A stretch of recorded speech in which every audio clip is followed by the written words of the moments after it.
مختصر سی سورت قرآن کا 1/3 ہے، سلسل قرآن ہے، توحید کا مسئلہ مکمل اس میں بیان ہوا ہے۔ اور جو آدمی ہر نماز میں پڑھتا تھا، آپ نے کہا حبک ایہا یدخلک الجنہ، اس پیار و عقید توحید سے اللہ آپ کو جنت دے گا۔ اور آپ کی خدمت میں اعرابی آیا اور کہا آپ وہی سنائے، آپ نے سورہ اخلاص پڑھی، وہ نعرے لگا رہا تھا، نعم الہ الہنا، وہاں ہمارے خدا آفرین زندہ باد، یقبل الیسیر ویؤتی الجزیل، تھوڑا سا عمل پر زیادہ ثواب دیتا ہے۔ آپ نے صحابہ کو دیکھا کہ تم بھی ایسے سمجھ گئے ہو سورہ اخلاص کو جو یہ عربی سمجھ رہا ہے؟ حضرت بڑا خوش ہوئے۔ عبد الرحمن ابن عوف نے کہا میری ایک اونٹنی ہے، 2-3 دن میں بچہ دے دے گی، دودھ بھری ہوئی ہے، نسلی اصلی، وہ دینا چاہتا ہوں۔ سورہ اخلاص کے اعجاز میں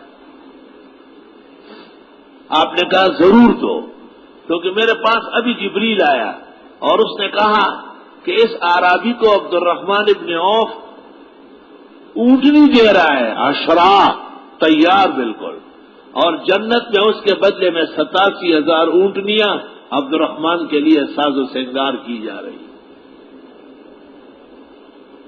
اعرابی اونٹنی لے کے باہر نکلا، ہر صحابی راستے میں کھڑے اونٹ لے کے، بابا لے جا، بابا لے کے جا، آپ کے لیے 1,000 اونٹ جمع ہوئے۔ اس نے کیا کہا تھا، میرے خدا فرید تھوڑے پہ کتنا دیتے ہیں؟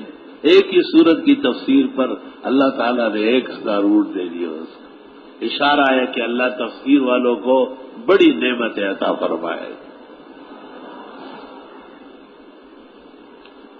قل هو اللہ احد، آپ فرمائیے وہ اللہ ایک ہے، اللہ الصمد، وہ اللہ بے نیاز ہے۔ تفسیر بیضامی میں ہے کہ صمد کے معنی ہے یسمد الیہ فی الامور کلھا وہو لا یسمد احدا، سب اس کے محتاج ہے، وہ کسی کا محتاج نہیں۔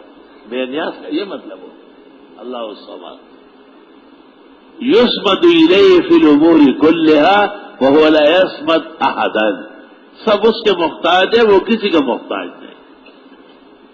لم یلد، اس سے کوئی پیدا نہیں، ولم یولد، نہ وہ کسی سے پیدا ہے۔ بھئی یہ نظریہ تو خراب رہا ہے نا کہ خدا کی اولاد ہے، عزیر، عیسیٰ، ملائک،